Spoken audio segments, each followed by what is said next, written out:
Acholonu. I am the Executive Director and Founder, Save Our Treasures Heritage Foundation. At Save Our Treasures, what we do is to promote Nigerian cultural and historical heritage.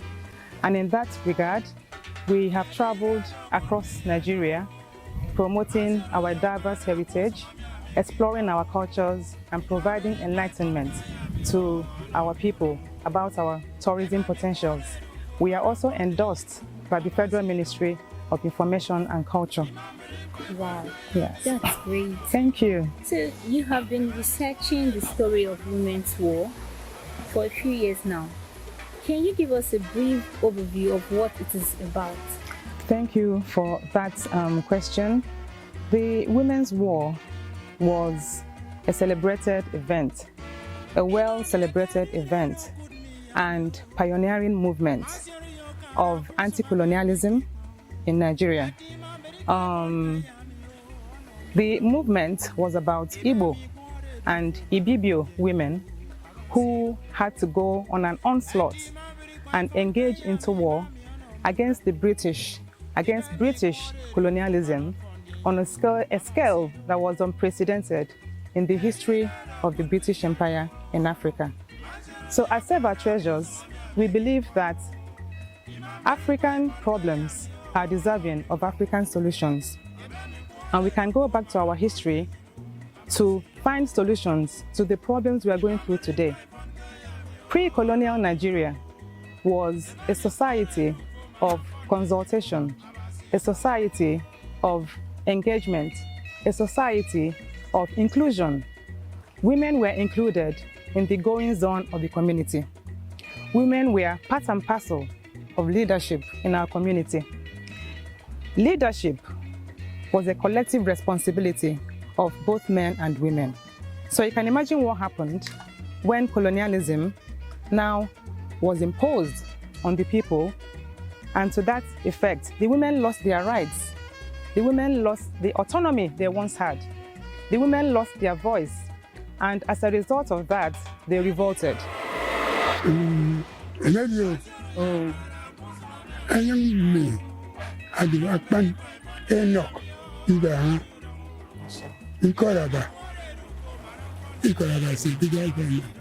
the family area is a Atarko family. Can Papa tell us anything about this brave woman? My freedom and other, because it's a leader. I can't go and pay a bill. The man is a pay tax.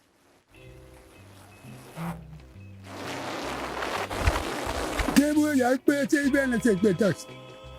I hear them, and I can't have it. It's even them. They will take a tax. I thought, okay, then when I thought, okay, I do. And when I thought, I do. They will like them, like them. Yeah, they're going to other. Judge, Chief Justice, and the police, and other, challenge, and the other. Papa has answered. His name, Akpan Ina, his family, Nikoraba, village, I forgot the decision and made him. Before it was able to issue. Then Papa has said, man, there's a woman. She led the women to protest against women position. And when he went to DO asked the soldiers to kill the women. That's how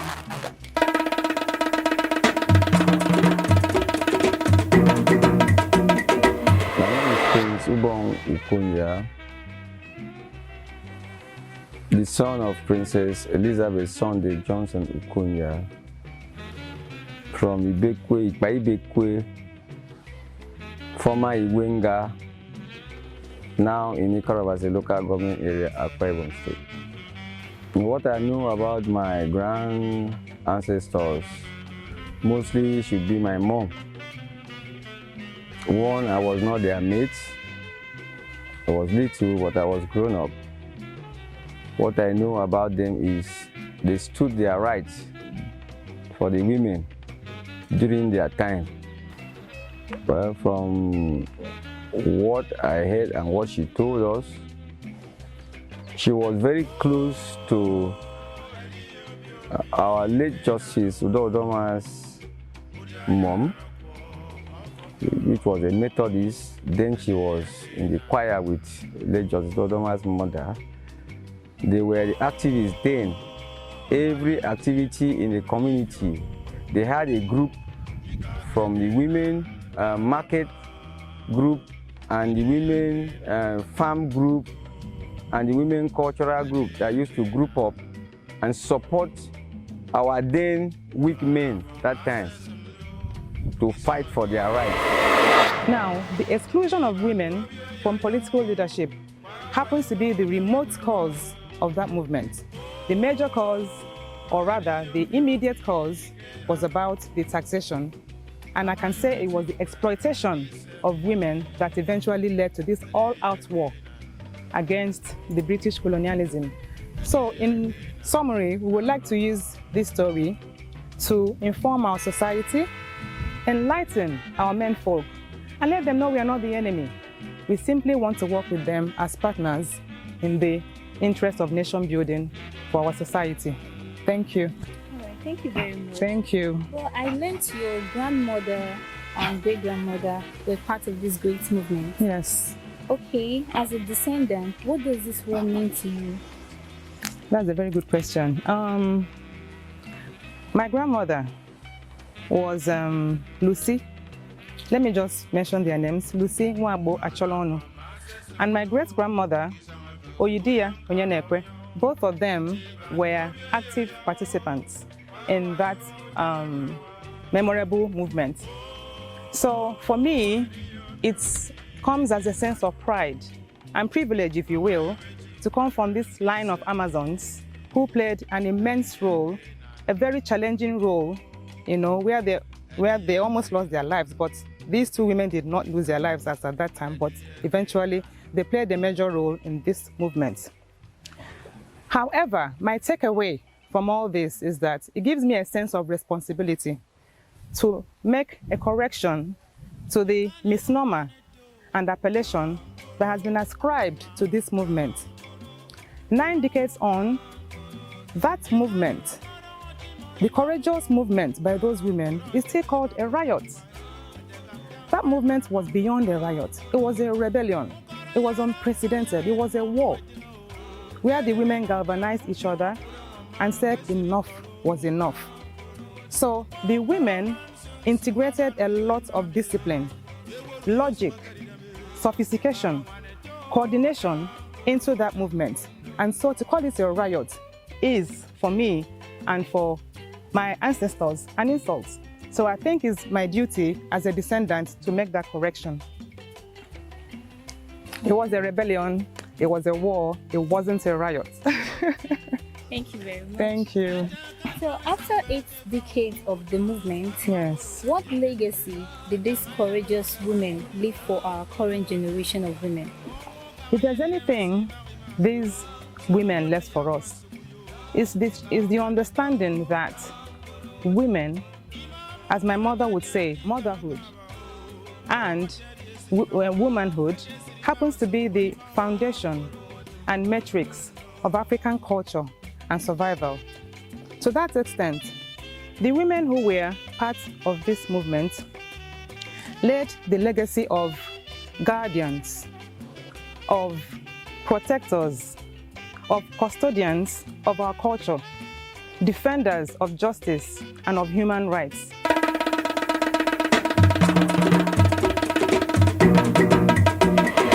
My name is Winifred Benedict Akpaka from Ikorobasi, here in Akwa Ibom State. I'm an accountant by profession. 9 decades later, today as we are in Nigeria today, globally, they said the woman's right is a human's right. But most especially in this our community today, The 1929 women's riot, which today is historical, has not been able to change anything, even in our present day society and even in our present life. We are still suffering a lot of setback. One, if you want to talk about in terms of politics, women are not being carried. There's serious inequality in politics of today, especially in this our community. Women are not being given the rights. Women are not being given fair hearing. Everywhere, especially in this our community, even Nigeria as a whole, we are not being given the equal right. They say women's education starts in the kitchen and ends in the kitchen. Number one, the few women are the weaker sex. But if you look at it globally, women are doing better in terms of politics, in terms of employment, in terms of leadership. Women are doing even better than the fellow men. But in Nigeria as a whole, because the few men goes to the meeting in midnight, women cannot stand. Look at Ngozi Iweala. She contested against the men, but she became the best among the best today. Look at the German Chancellor, the former German Chancellor. She was one of the best women in the world. But today, the men still look at the women that we are the weaker sex because they feel we cannot do better. But I stand to be corrected that we women do, even they give us power today, we do better in terms of management, in terms of governance, in terms of politics. Mention them in every aspect of life. We do better than even the men. Today, in this my community, Ikorobasi, look at the 1929 women's riot. The men, their voice could not be heard, but they used women.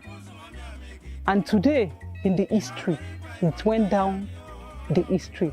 Still, the men still look at the women that we can do nothing. Let me take you back. Before the coming of colonialism, these women protected the rights of women. In cases where there were spousal abuse, domestic abuse, they played the role of the police, because then there were no policemen. There was no police structure. So the women played the role of guardians of the peace. They played the role of the police. So any woman who was found, any man, sorry, who happened to err would be brought to disrepute by those women. So in that regard, women should realize that they should not be silenced. They should have their voices heard. Whenever there are ills in the society, we need them to speak out. The second one being that women also played a huge role in conflict resolution as at that time. Before the coming of colonialism, women were engaged as playing a role in conflict resolution, playing a role in decision-making processes. So you can imagine how strange it was when the dawn of colonialism came and these women were excluded from a system they knew very well. My own paraphrase when it comes to encouraging women, we should try to let our voice to be heard. We should encourage the younger generations. We should try to be involved in leadership, encourage one another. We should play down the issue of jealousy, blackmail, gossips, so that we can encourage one another. My own contribution in terms of women's rights, the older generation, we the younger generation, we should give respect to the younger generation so that they can, one, support us and tell us, because there's this saying from my own part that says, he who walks in the front of the stream can see clearer than whoever that follows him or her. What am I trying to say? Let our older generation guide, protect, give us the lay down rules on what the younger generations can do. We can live on that, and that can be a better lay down rules for the younger generations. Like in 2016, precisely in this community, I was one woman that actually led a protest against Rosa. Yes. And the women's voice were being heard in this community. But as it is, how women's voice can be heard globally, the women should try and get themselves encouraged. One, they should. Two, they should carry themselves along. They should stop criticism. They should stop blackmailing. They should encourage one another. If they see a younger generation that have a voice, they should encourage them in position of leadership. So women have a huge role to play in decision making. Women have a huge role to play in conflict resolution. Women have a huge role to play in policy making. So these are the legacies that the women had handed down to us.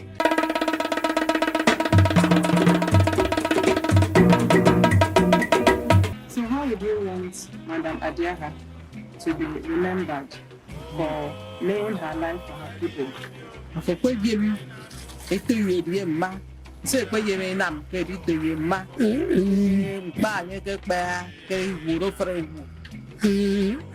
really for to feed them. But I can't defeat the family where the origin come out. Papa's answer to that is that he expects women to be coming to visit the family of Madi in appreciation that she died for other women. Until the death of my mother 7 years ago, she had been complaining that they have not been taking care of their lost friends before she joined them.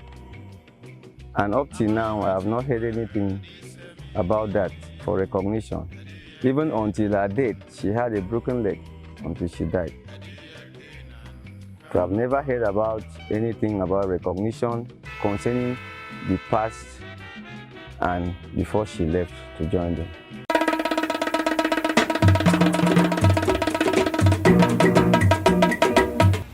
Can you just show us some of the locations where? Yeah, this is Ikora Abasi. Ikora Abasi used to be a district in the under the then Opobo division under Calabar province. But today, this is now in Akwa Ibom state. So the women's movement, it is being said that it ended here because the movement started in November 1929, somewhere called Oloko in today's Bende in Abia State. Now, when the movement trickled down and spread out to other locales, other locations, it also moved down to this place. Now, what happened was that the same ideology that those women had at Oloko and other neighboring communities was the same ideology that the women had here. They had had enough of being exploited. The women were paying taxes for their husbands. They were paying taxes for their sons.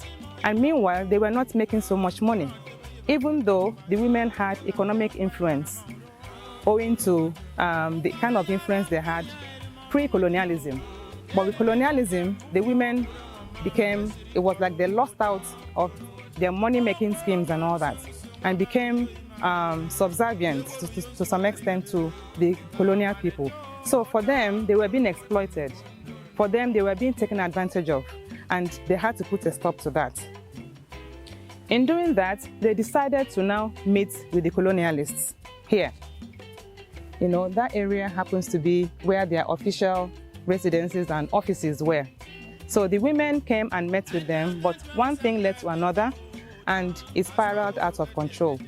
Eventually, after the women made their demands, like I said, one thing led to another, and they were shot. So many women were shot. Many of them who were afraid for their lives ran into this river and drowned. This river was once called the Consulate Lake, but today it's called Imo River. Many women died here, and so that is it for this area. So this building you see here happens to be a residential quarter of the colonialists who were here. At least I know categorically that it was once occupied by Lord Lugard. But by the time the Women's War happened, he was no longer the Governor General. So that axis was where the women marched, and eventually came down to the office, spoke with the officials, and it went out of control. They lost their lives, and many of them died here. So this is the peak of the women's war movement. That is the story.